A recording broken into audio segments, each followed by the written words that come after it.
Top of the morning, folks. See you here in just a second. Just grabbing the last couple brushes here. Actually, I don't even know what I need. But I'll make sure my teacup's full. Let me fill that up.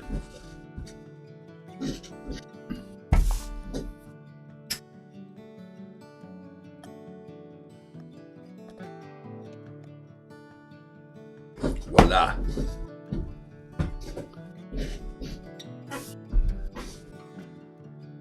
Okay, let's get started. What do you say? Boom.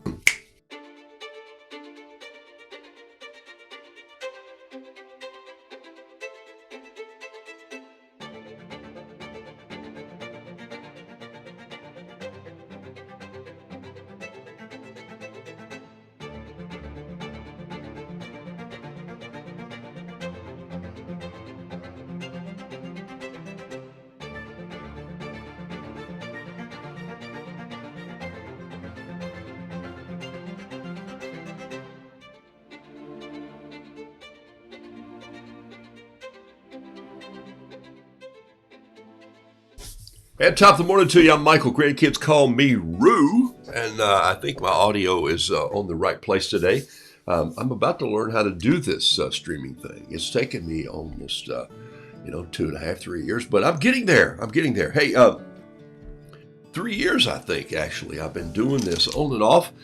Saturdays, did those 100 days straight, and then did Mondays, Wednesday, Saturday, or something like that, or Monday, Tuesday, Saturday, and then Monday, Saturday. Anyway, it's Monday morning, and it's June 5, or 5th, as you call it. And I'm going to paint a little something and stay with you for a few minutes this morning. I don't know if I'll do a whole hour because I've got a busy morning with some phone calls, but I'm not too busy to take my 857, add that up as 20 minutes of tea and coffee, and paint something. And so remind you, Saturday, those of you who were with me, and I'm going to say hello to you here in just a second, those of you who jumped on the show already.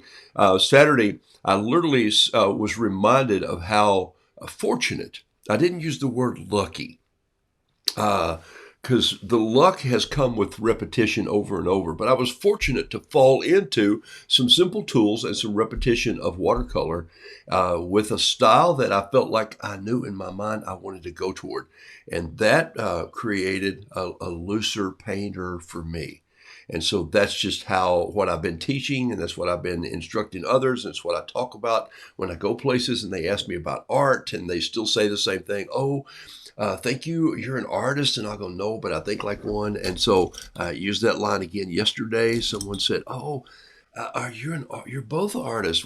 Carol and I were sitting there together, and I said, one of us is. The other one, it just thinks like one. And so that opened the door to talk about paint and style and product, and just encouraging someone to say 20 minutes a day, put your brain into something that you do with your hands and your mind that's creative, and I promise you it'll be good for you in other areas of your life too.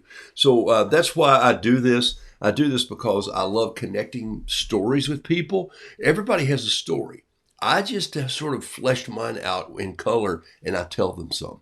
And so that's kind of what has made this show what it is, and whether it's good or not, it's what it is. So I can't say it's what's made this a good show. I didn't say that. It's just what made this stream work. So thank you for being on hand today. Let me just say hello here just a little bit.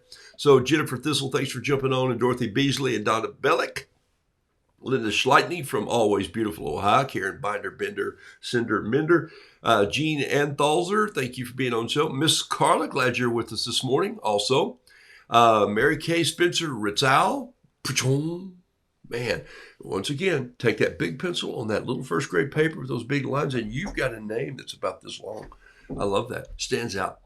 Lori Stanley Handelmeyer Henderson, thanks for being on the show. Hope you're well. Elaine Barnett, always love seeing your name on the show. Kathy Morrow, Denise Albright, good morning, way out there in California. And also, Kathy, did I read this right? Turner, Oregon. That's way out there too. You can't go farther than Denise Albright because you'd go past California and fall into the ocean. So stay on this side of that. Timberly Marie, welcome. Mickey Hump. Thank you for being on the show. Mickey Hupp, I appreciate you being here. And Carol Zupp, I got all the double P's in there. Rue enjoying my Rue mug in the mountains of Tennessee. Don't you love that? I'm enjoying mine right here. And you know what? There are days I'm missing the mountains of Tennessee, and believe that's true. I'm going to show you how true that is. Look what I just sketched here. Let me go to my picture-in-picture so I can show you this. Boom. Let me move this painting over. I just sketched this. I don't know if you can see it. I took some tape. You know, when you take painter's tape, be reminded to do this. Just rip a little piece off and stick it on your shirt if you're not wearing a shirt. Pants if you're not wearing pants. I can't talk to you, but I'm just kidding. Put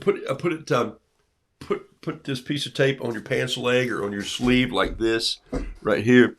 Just leave it on there for a little bit to take some lint, take some of the adhesive off. And so when you stick it on your paper, it still blocks the paint, but it rips up without ripping your paper. It's a silly little thing, but if you forget that and you spent an hour or two working on a beautiful piece of original art, and then you go to rip the tape off, if you've taped the edges, and it rips up your paper and kind of peels off that layer of sizing, you go, I wish I had done that tape thing on my leg. Rats. All right, so here we go. So when you say mountains of Tennessee, let me show you what I did. I put a little, I'm going to take a little, I'm going to put some more music on. I'm going to put that piece on I had there because it did remind me of the mountains this morning. And when I sat down here, I taped this up a few minutes ago, and I took a pencil, rare for me, right? I took a pencil and I literally just sketched some lines in here. Can you see this? I'm going to sketch this one a little darker right here. This line right here. There's that line right there. That reminds me of looking at the, I'll tell you what it reminds me of. It reminds me of looking at the Smoky Mountains from across the, or the Blue Ridge Mountains, or the Appalachian Mountains, across the Blue Ridge Parkway and across the Smokies. And it reminds me of seeing those beautiful lines that are just sort of falling over each other. My mom made this salad I called 7-layer salad, and it reminds me of the 7-layer salad.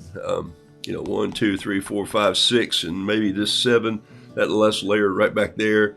And so anyway, I'm gonna take a little Sumi ink. Okay, it's just black ink. It's black Chinese ink. I'm gonna pour it into this little tiny pan. Whoa, that's enough to do the Empire State Building. Okay, so then I'm going to just grab a little bit of a bamboo brush, a small one here that I've given it a rough life. I don't know why I'm so hard on this. I think I'm just going to go ahead and use it. It's a small Yasutoma, and it's a little blunted. I may have trimmed it at some point in time. Maybe the first one I ever had, but I've broken the little loop off the back. Most of them have these little loops on the back. You see that?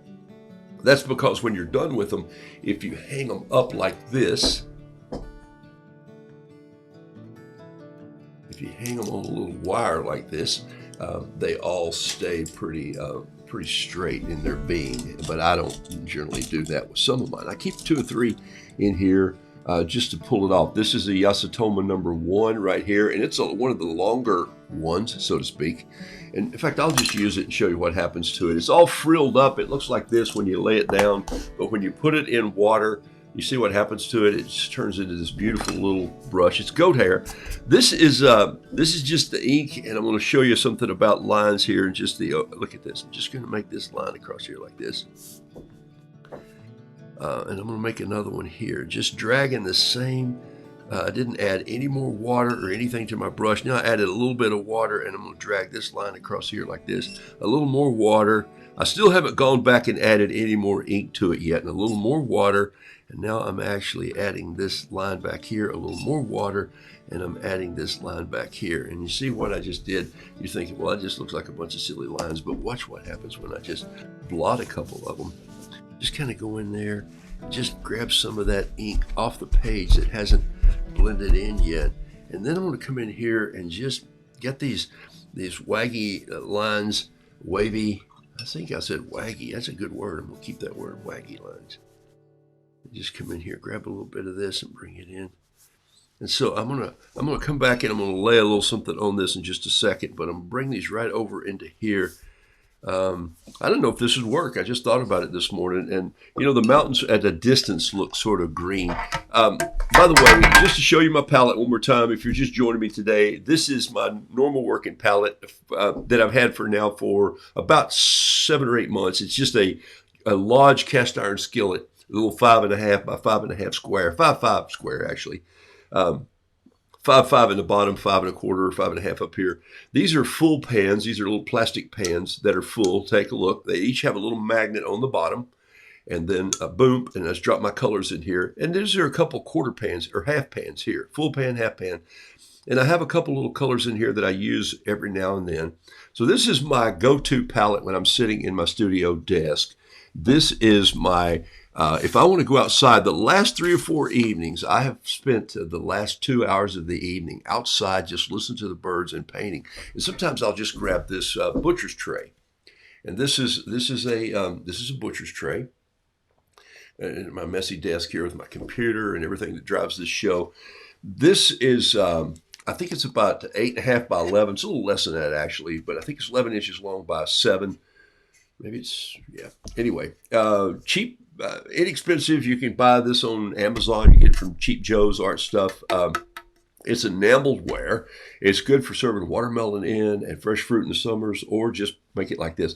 I will just squeeze some paint in here. This paint has been in this tray for almost a year. I haven't cleaned this tray out in a year, and sometimes I'll just add a little more to it. But for me to just grab this and some paper and head outside with a couple brushes, and then just fill up a mason jar full of water on my way down the stairs, or when I get past the kitchen, I'll walk outside and I've got this there on the table, and I don't have to worry about being careful or clean. Make sure my brush is clean. It's okay if I contaminate this from wet brush to wet brush. It just becomes part of the artwork. And so I've been painting. In the summer times, I'll take this outside, and it's really nice to have. The rest of the time, when I'm up here on my desk, I need to be a little more confined because I'm in a small area. I don't have a big, here's the thing, folks. Any space that I have, I'll mess it up. So that just takes me to that painting this morning. So what I was going to do is I was just going to grab a little of this and show you that way back in the distance, there's just going to be some, let me use the same brush. I'm going to go back to this bamboo brush here. I'm just going to drag a little bit of this in here. In the distance, I'm going to drag just some gray blue back in there, just like this. I don't know if this will work, but it ought to get close to working. I mean, it's how the mountains look to me when I see them out there. And even a little more purple back in there, Purple Mountain Majesty. And no wonder that song was written to that. It really is like that. And then, of course, down in here where it's black, I'm just going to throw a little bit of green in there. There's always a shadow of where the sun sets, and it gets darker down here faster. And so the mountains out there are always just a tad lighter. And here's some of that evening sun coming in, and the sky's turning a little pink, a little rosy colored back in here like that. I don't know. I'm just making this up as I go. Now you wonder how Bob Ross got into it. He didn't know where he was going, and neither do I.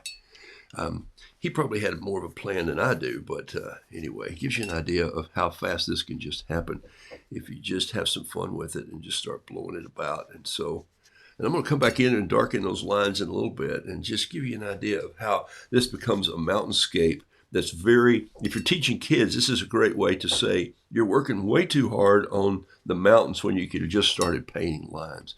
And I'm going to carry some of this in here. Maybe there's a mountain road that's coming down through here, and it's got a little bit of afternoon sun on it, and it's coming down like this. That's the road going out. Maybe I need a little more purple right in here just to highlight that range. And this range up here has really got some purple in it because the sun is hitting it right there. And so you suddenly see this little painting just took off. And where in the world did you think it was going to go? I didn't know either. So I'm going to show you why I put the tape on like I did. I'm going to put a little bit of, do I have any gray here? That looks like pink or rose colored. I'll just put a little bit of that in there. What the heck? There's some rose in there. The sky the other night had some brilliant orange in it coming across too. A little more purple here. If you're hanging out with kids sometimes and they want to paint this 7-layer salad of the mountains, just start with some lines. The lines in the front tend to be a little darker. Why? Because, the sun's already gone down. And this is closer to you. It's a little darker. And that seems weird, but no, the sky lights up differently at night. And so, could I come in there with the pencil and clean some of these up, maybe, and just make this or not with a pen, and just create a little more ebb and flow to some of these lines? That one actually washed completely out. Catch that a little bit, catch some washes down over these mountains like so. I'm going to come back in and bleed this pen in just a little bit more too. I could even come in there if I wanted to and just build some trees but I don't want to right now. I want to paint a rooster because that's what I came on to do this morning, and tell you about what I started Saturday that's sort of inspired me in my rooster painting. Okay? All right. Let's see what we got here. Fast check-in. Good morning,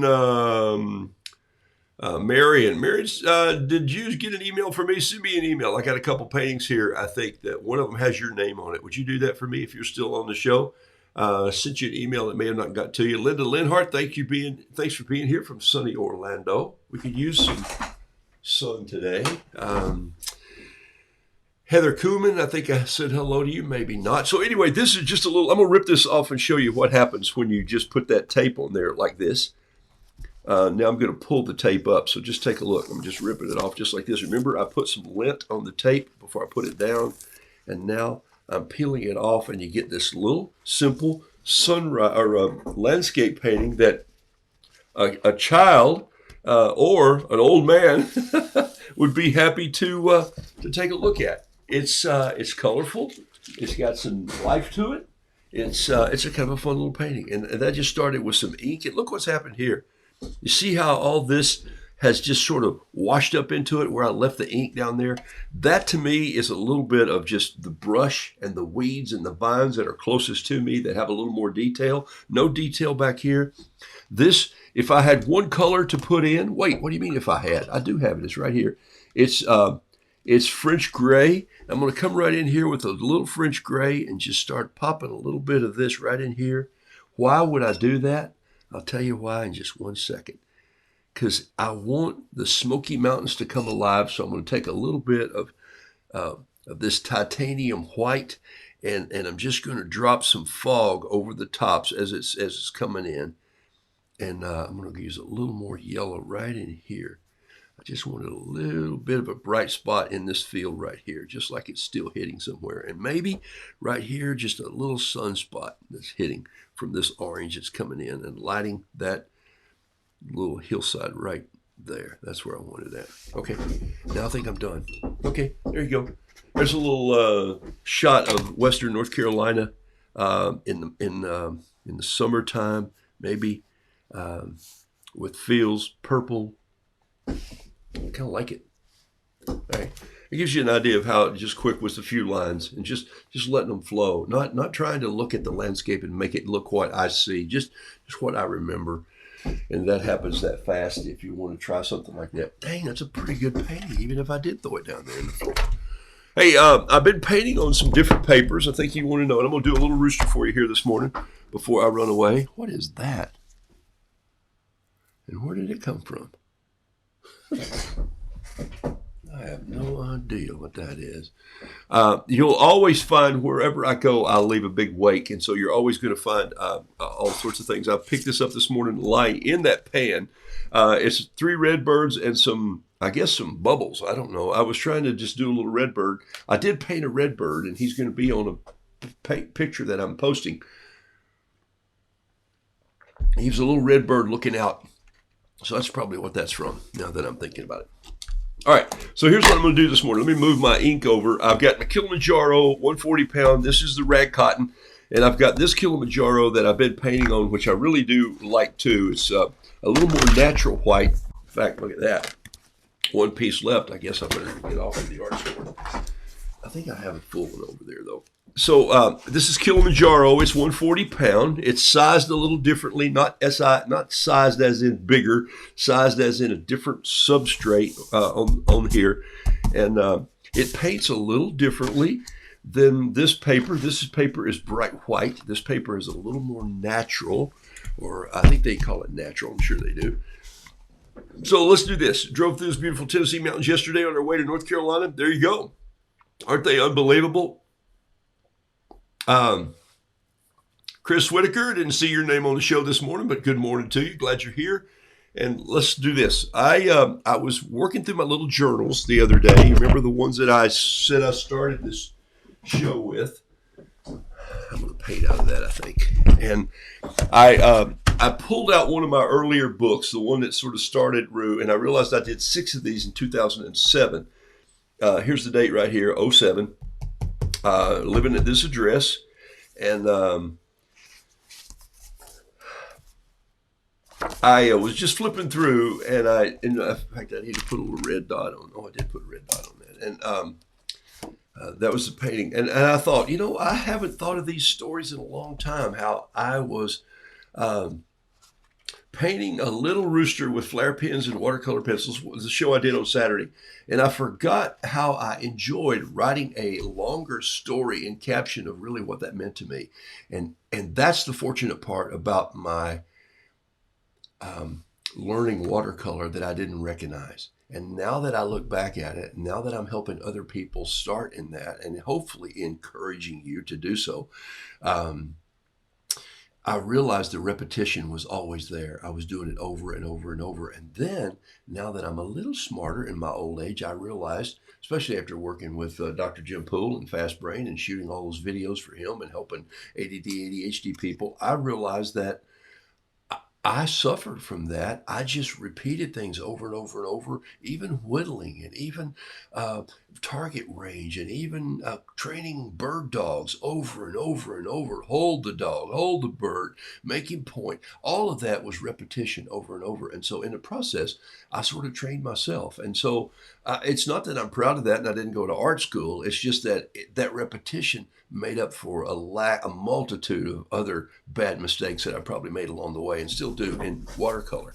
So I wanted to, I was thinking about these this morning and I thought I'm going to repaint some of these. And so as I'm doing it, and this one came to mind, and I'm just going to just throw it out here and let it just be. And it's a rooster that he's not huge, but he's got a little bit of age on him, like yesterday's aged rooster. Let's see if I can find something that just gives me a little. No, moments, I think is better.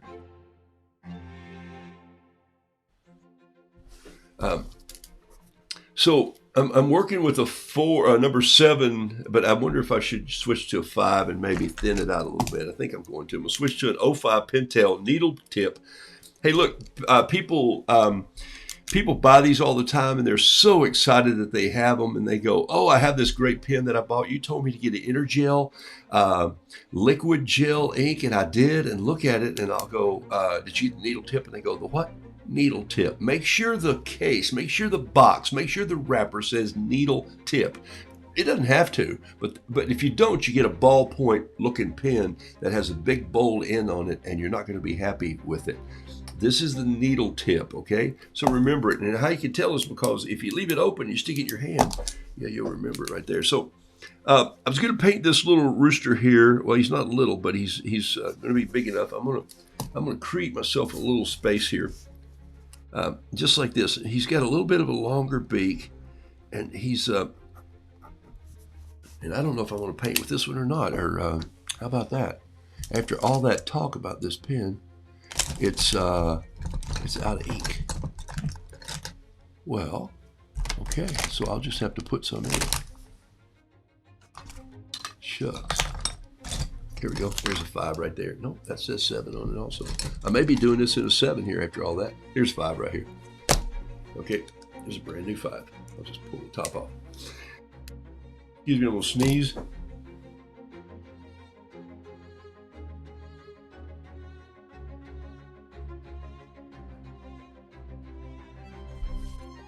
I think.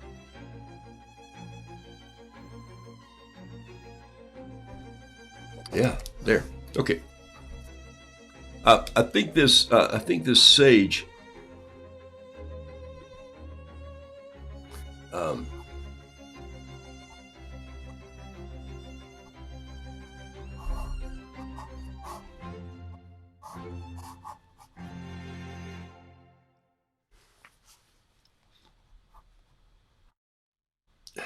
man.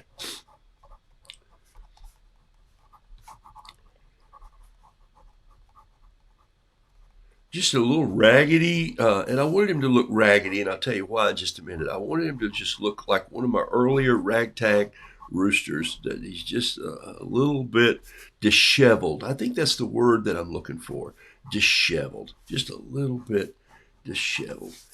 Uh, and everybody needs a person like this in their life, a little disheveled person. Why? And I'm going to paint it out of this pan just to show you how fast I can grab this in here for my time remaining this morning. Watch this. I'm going to just grab this right here, grab a little bit of, I never start with yellow, so I'm going to just start with the yellow today. Just drop it in there. Just drop a little bit right here. I love that yellow push up there on the top. I'm going to grab a little bit of red. This is Joe's Red or Hot Red Hot Mama. It could be Poppy Red. Sometimes in this pan, I'll do 2 or 3 different mixes, and that's always kind of fun to do, just to get the mix in there, and I can just slop it around. Now, what happens here is that I'm going to show you sometimes what I do to just bring age out, and I'm going to go back and grab one of those, one of my old flare pens. But I'm just going to grab this little fine line. If you've got a fine line that looks like rats, I'm terrible today. I'm sorry. I'm just. I didn't know I was going to do this painting, so until I started here. There's got to be one somewhere here, a little fine line. Well, if you get a fine line flare, you know what a flare is. You can get a fine line flare. It's gray and black in its body. And so here it is right here. It'll look like this. There we go. There's a fine line made by Paper Mate. It looks just like this. I just have some old versions of that the ink is a little bit bluer, has a little more blue-gray to it. And so what I'm doing here is I'm just putting some of that in there, and I'm going to show you what happens when I touch it with a damp pad. I'm going to come in on this rooster just a little bit here. Let me put this up there. Let me come in just a little closer so you can see what I'm doing here. How's that? That works. Okay, and then come in here, and now I'm just going to grab some of this. You see that little purple pitch to this? It's got a little bit of blue, a little bit of Payne's gray in it, and wherever it is, there's no watercolor in this brush, just the pigment from that pen. And so I'm just grabbing this because to me it looks a little aged out. I'm going to go ahead and put a little bit more of this right in here. Just turn the painting around so I can make these lines easier than me reaching around like I'm left-handed. Not a knock on left-handed people. There's that desire in my life to always be left-handed, especially when I started blacksmithing, because all the best blacksmiths that I knew at the time were all left-handed. And I just went, oh, really? Man. But then I watched left-handed guitar players, and I went, boy, I'm so glad I'm right-handed. So I didn't know because they were turning them upside down and around.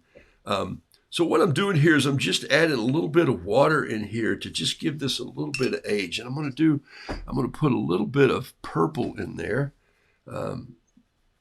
Just why? Well, because there is this biblical view of purple being royalty.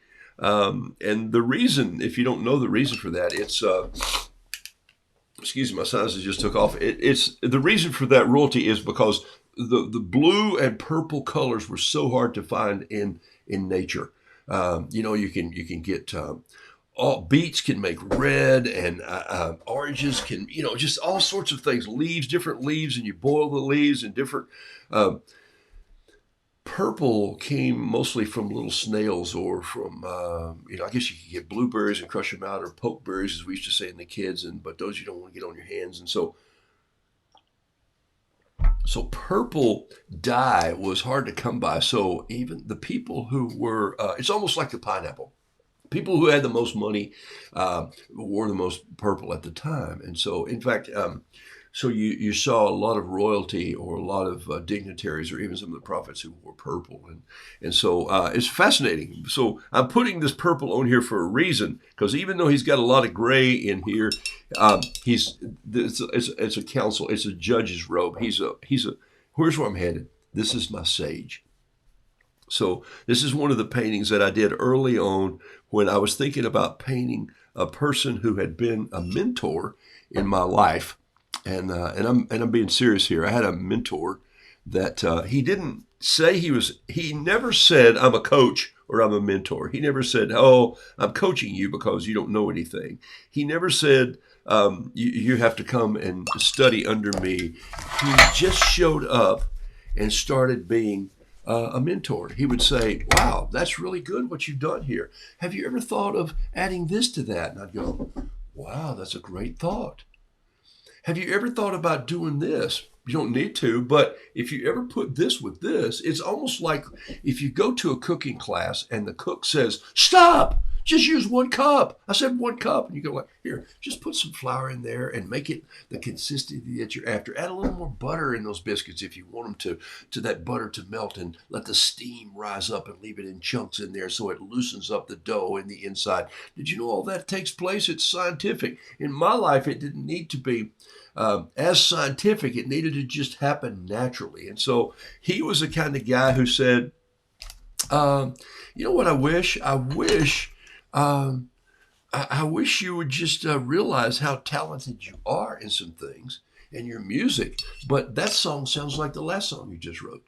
So why don't you just think outside the box today and start this in a different key, a different chord structure completely? And I go, well, I don't know if I want to do that. But about an hour or 2 hours later, I'd go, you know, he might be right. I think about that when I paint. I think, what do I want to paint today that expresses my story? Well, I'm painting roosters because I did 7 little books or 6 little books full of them back in 2007. And so, but I did them with these long dissertations, long as in a paragraph. That's long now compared to a caption. I did those because they told me what my life was kind of about. And they said things to me that other people didn't say to me. And it sort of made me encouraged, but from afar. I was sometimes away from that person when the light came on. So I called him. He didn't say, I'm your coach, I'm your mentor. I'm the one who said, I feel like I had a sage. And he never said, I'm the sage. He just showed up and helped. And I felt like that was really a blessing in my life. Little did I know of what he was doing at the time, because he just cared about me as a person. He wasn't trying to change me. He wasn't trying to make me himself. He was just trying to say, you know, your life would be a little easier if you took the spoon out of the tea before you drink it. It wouldn't stick you in the eye. Does that make sense? And so sometimes when I meet with young artists, they just will just say, oh, no, wait, I must have this color. If I don't have this color, if I don't have it laid right here, then I can't operate. And I wrote songs with a person like that one time, and I showed up to the songwriting event, and I got out with my notebook. And then my notebook was a legal pad. It was a literally 11 by whatever that size is, 8.5 by 14, I think, or 8.5 by 11 legal pad, and a pencil and a paper mate pen. One of those little boop, snap the top on. And she got out of her vehicle, and she had two bags, and they were filled with books. And so when we sat down, I'm sitting back in the chair with my cup of coffee, and she's sitting in this at this desk. She had to have a table and with all these books. And I said, "What's that?" And she said, "Oh, that's my dictionary." And I said, "Oh, really? Wow, that might be good to have." And she said, and I said, "What's that?" She said, "That's a rhyming dictionary." And I went, a rhyming dictionary? I didn't even know there was a rhyming dictionary.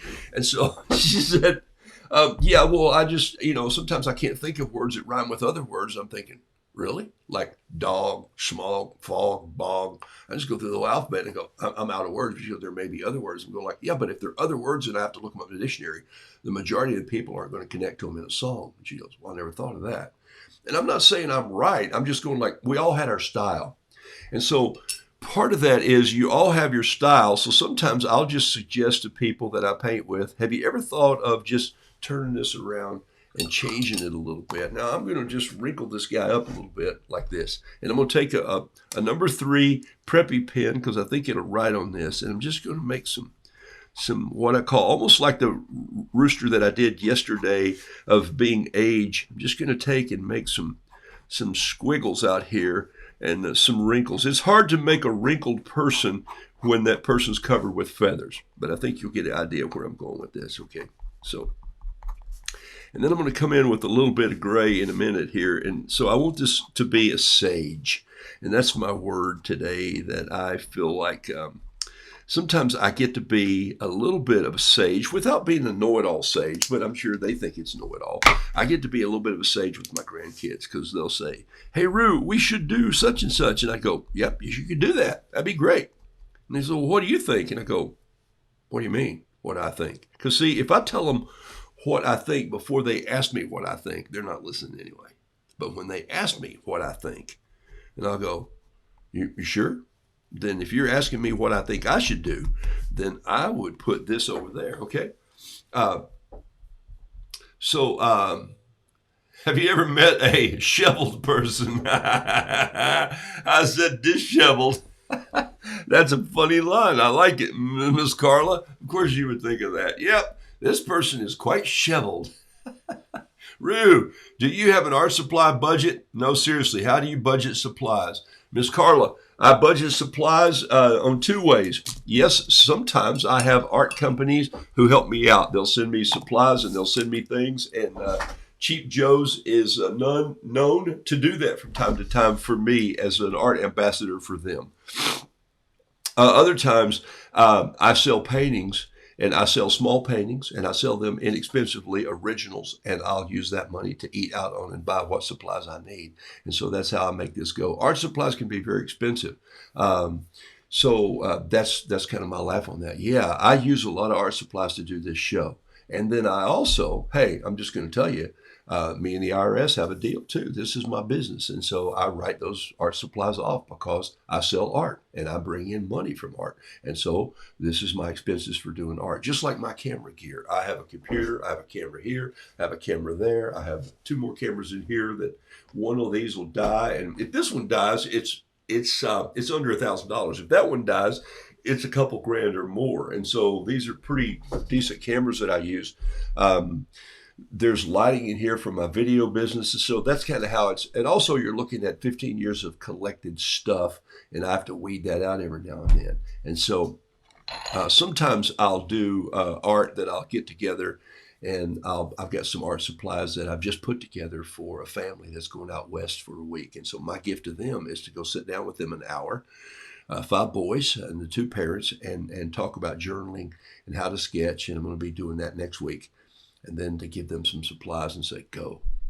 And so, yes,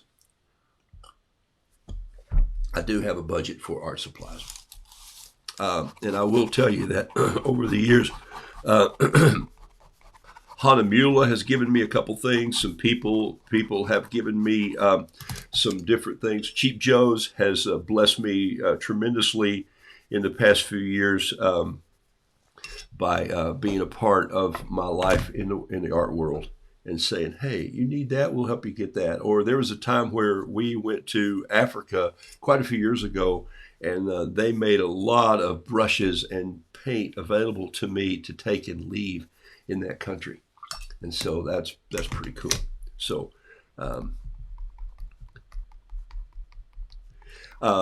if you're teaching art to children, there's always great institutions and people in your community who will help you do that, by the way, if you haven't looked into that. And if you really have a place where you want to go teach some art or help somebody with some art, go ask. You know, just put on your clean shirt one day and walk in and say, hey, I got a question for you. I'm helping some kids with art. I just did a thing recently for a foster association, maybe y'all know, several months ago, where I went and did a thing for them. And they had all the money for their art supplies. They said, don't bring anything. We have a company that says, what do you need? And we'll supply it. And so it happens. It's out there. Now, for me personally, you know, I can't go get their stuff and use it for me. I have to say, hey, this is a business deal, or this is how I work. And so, all right, good question, though. That's a great question.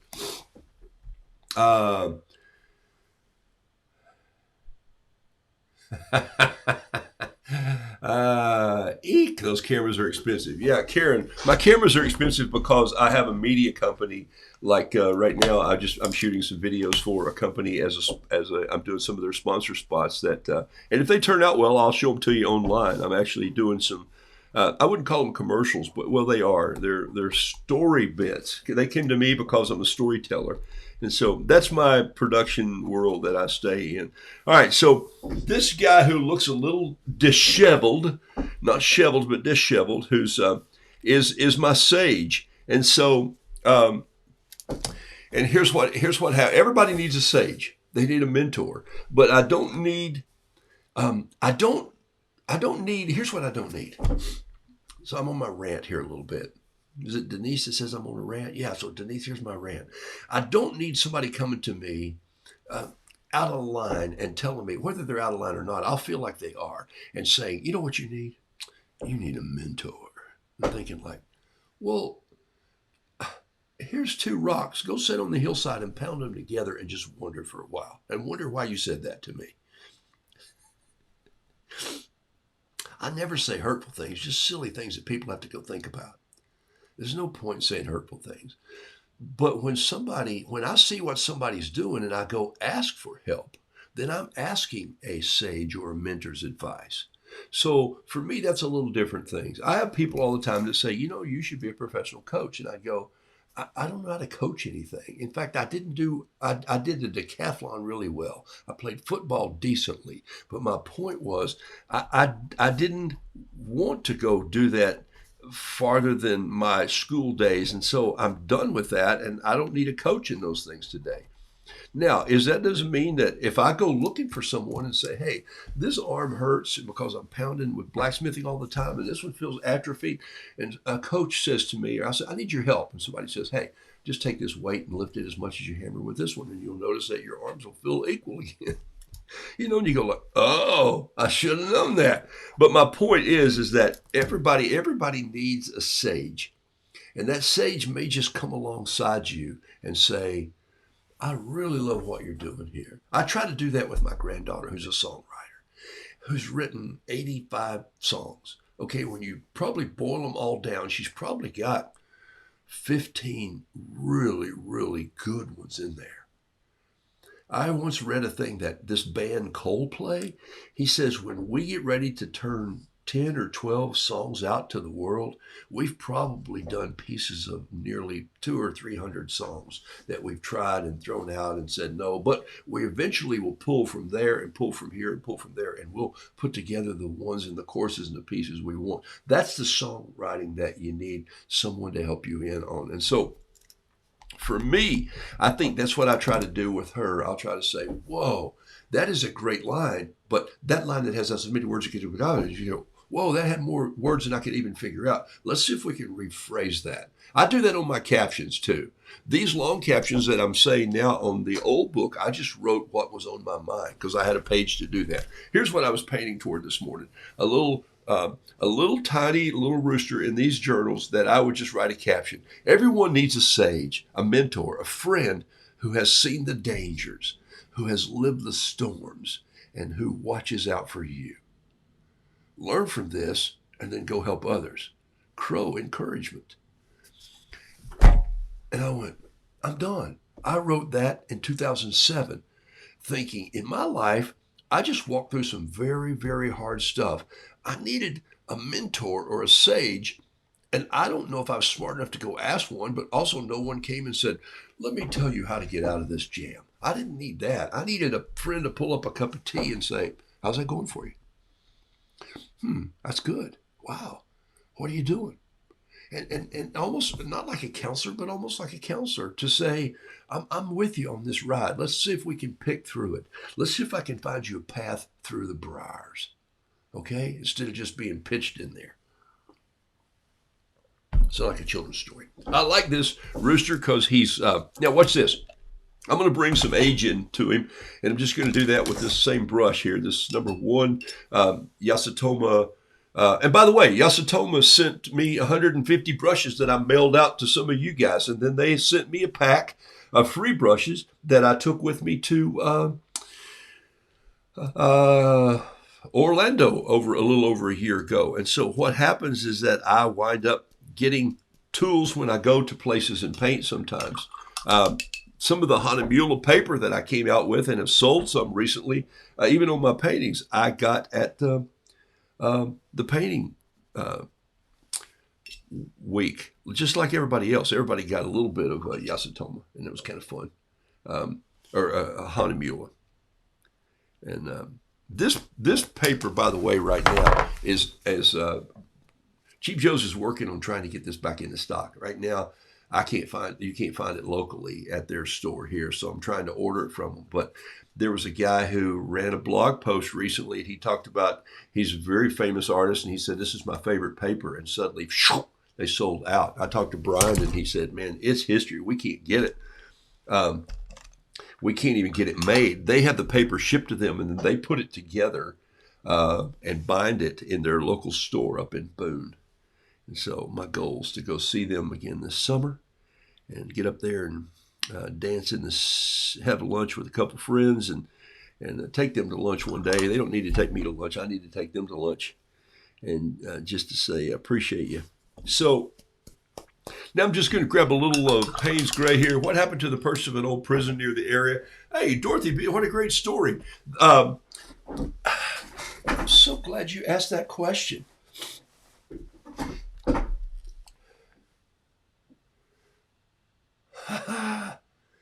Okay,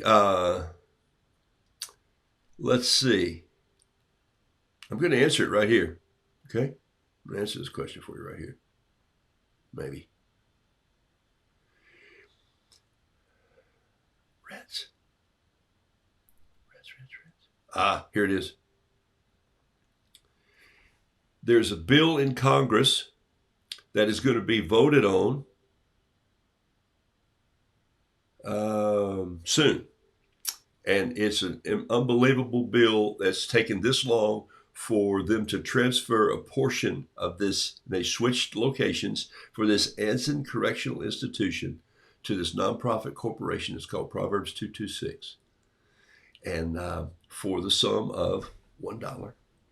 And the state is going to transfer it over, and it's going to be used for a trade school. It's still working. I had lunch with him, or breakfast with him last week, and they asked me to come on board and help with the project some more. And I'm praying about it, waiting to see, but thank you. And there's a film coming out called Break the Cycle. And the cycle is with Dean Cain and Eddie McClintock and Julie McCullough and Victoria Cordova. Anyways, it was shot in prisons, and it's about the story of what happens. That's the story of breaking the cycle of taking kids in to see their incarcerated parents and the dads asking forgiveness. It's a great, great story, and still raising money. And this one's going to be a little less expensive than the first one to turn the school around. So it's still in North Carolina. It's just a different prison facility. And so thank you for asking that. I was going to bring you up to date on that at a later time, but there you go. Someone just asked. Thank you for remembering. It's pretty cool. And some of you who bought, some of you want to know a couple updates in my life. The one is my granddaughter. She's off on her first adventure. It's a month of serving at a camp in upstate New York, Glen Spey, New York. And she just landed in New York, and she's picking a shuttle bus up to get to the camp. And then she comes home, and then she's off to her trip in Argentina. And so all those plans and all those roosters that you purchased and helped her, and I promise you, you'll still get a note and a little photo one of these days when that starts to take fruition. But thank you for your help. You really have helped her close the deal on some of the finances to get to that camp and serve this summer in Argentina. But right now she's off to her way to serve at a camp for 3 weeks in Glen Spey, New York. Young Life Property there. Okay, so this is, I'm about ready to wrap it up. I'm going to stop a little early today. I just want you to see how I can take one brush and this pad of colors in an old pan and just start to bring them together with a little bit of pen. And then the disheveled look is just my pen that I just roll around like this. Why do I want my mentor looking disheveled? A little wiry, a little old. I want him looking this way because I want him to remember my caption. I want somebody who's seen the dangers, who's lived the storms, who's been there, who's done that, who made decisions in the process of that life wear and tear, the travail, and then who said, and who also watches out for me. watches out for me, not says, hey, you need to do what I did. No, no, no, no, no. Says, hey, you're doing pretty well there. Here's an idea for you. Or waits along the sideline and that person says to them, hey, could you help me do this? And they go, I've been waiting for you to ask me. Help is a great, great, great way to ask. Hey, can you help me do this? You bet. And so that's what opens up. Have you tried that with your kids and your grandkids? I try it here all the time. The first thing I don't want to do is come to an art class and say, let me show you how to do this. I want to say, what do you need help with? And then maybe I just wait and say, I don't need help with anything. And say, okay, then just keep painting. If it's working well for you, that's great. I've seen the storms. I know what it's like not to sell art. I know what it's like to sell art. I know what it's like to mess up art. I know what it's like to waste paper. I know what it's like to spend expensive money on brushes that I still have in a jar and never used. It's about time for me to clean house again. I just gave away a whole set, 2 sets of colored pencils. And the other day I went, I wish I had those back. But those kids that are using them are loving it because they said, we need some help. And I went, this will help you. So I have the ability to do that too. All right. So this is my disheveled sage. He's going to get the sage comment. And it's not the one I'm going to post today. I'll post him a little later, but I'm going to post one this morning. Anyway, last questions, and then I'm out of here. So if there's any more QQQs up there or any Qs. Nope. What happened to the prison? Dorothy, thank you for that question. I love it when you guys keep me current and up on that.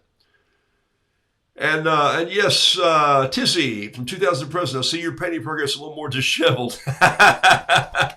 Yeah, isn't that funny? Yeah, I'm a little more. Look at this. Someone would say, wow, I like the painting in 2007 a little better than this one. And I'm going like, no, this is my style here. I am disheveled. And I love that thing about that was yesterday's, don't fear old age. Man, see it as wisdom and crowing. And these are really close. And just stand up and crow when you're asked. Just don't crow for no reason. All right. That's my story, and I'm sticking to it. Asking the group where all the ceramic birds are flying. That's a great question. There's some out there. Wonder where they are. They're sitting on the back porch getting a little moss covered somewhere. I am going to Asheville. I think there's a couple that I promised I was going to mail a while back, and they never got mailed. And so I think I still probably have to put a couple in here. I went into a different mode during some sinus illness stuff, and so I probably didn't get back to those. We got some mailing to do today. Those birds will not go out in that, but that'd be a fun question to know where Gracie walked into Cindy Wilter. Oh, that's really cool. So Gracie's still out there. I love the droopy tail on the older one. Yeah, me too. I do like the fact that his tail droops out a little bit better. And maybe I'll have to drag this feather. I started out there with this feather and I never got there. So that's it. So anyway, but I could probably come down here and just create that. Thank you. See there? That's how a little recommendation from a friend goes a long way. So maybe these, there's just a big brush here. I'll use just a little different brush and maybe a little blue feather just sort of rocking down here just like this. Just a little wrinkle in that, twist in that. All right. Hey, tomorrow morning is Good News Rue. I'll see some of you on YouTube at 8:57. And then at about 9:37, I'm going to do an hour show to Patreon. And we're going to jump on some. I know some of you have already posted a few dragonflies, but I'm going to show you what I've been doing with dragonflies with just a brush and some loose paint and just making loose splatter dragonflies. And I'm going to have some fun with that. That's on Patreon tomorrow morning. And I'll see some of you guys there. All right. Blessings to you all. I'm out of here like a herd of turtles. I'm going to post on these. What did this prove to you? Hey, if you have some artwork laying around, go back and look at it and see what you've written about it or see what you marked in it. I've got a couple more of these stories that are in there. And I thought, wow, I really love where this little book took me. And no one's really seen these. And so for me, they're sort of new and they're making me want to go back and paint some of them. And why? To tell the story. So what did I just do? I just plastered that off with a little bit of a paper towel. I want to go back in and grab a little of this yellow gamboge here and drop it in right there, just like that. I want a little more of that yellow to show up. Maybe. And I think I want some Payne's Gray in here just as some age. I'm just going to give it a little bit of this age look in here like this. So a little bit of a pig pen movement there. Okay, you know how he's always walking, there's just dust flying up everywhere? I love that thing. All right, I got to get busy, got to get on the phone and get into some consulting work. And because they called and asked. And so I'll say, well, sure, let's think about this. How does it come together? Meanwhile, don't be afraid to use some new products. Don't be afraid to get into some whatever it is that you're doing. Just have some fun with it, okay? Had to use this ink somehow, so I thought I'd just use it during here this morning.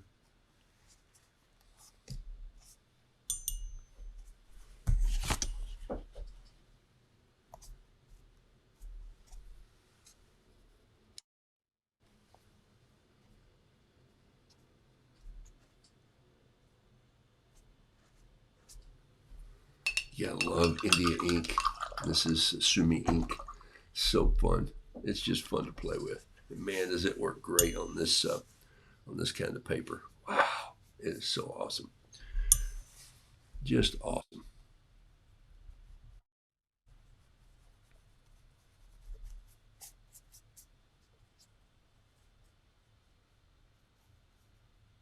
All right, I'm out of here like a herd of turtles. Appreciate y'all. Big bamboo.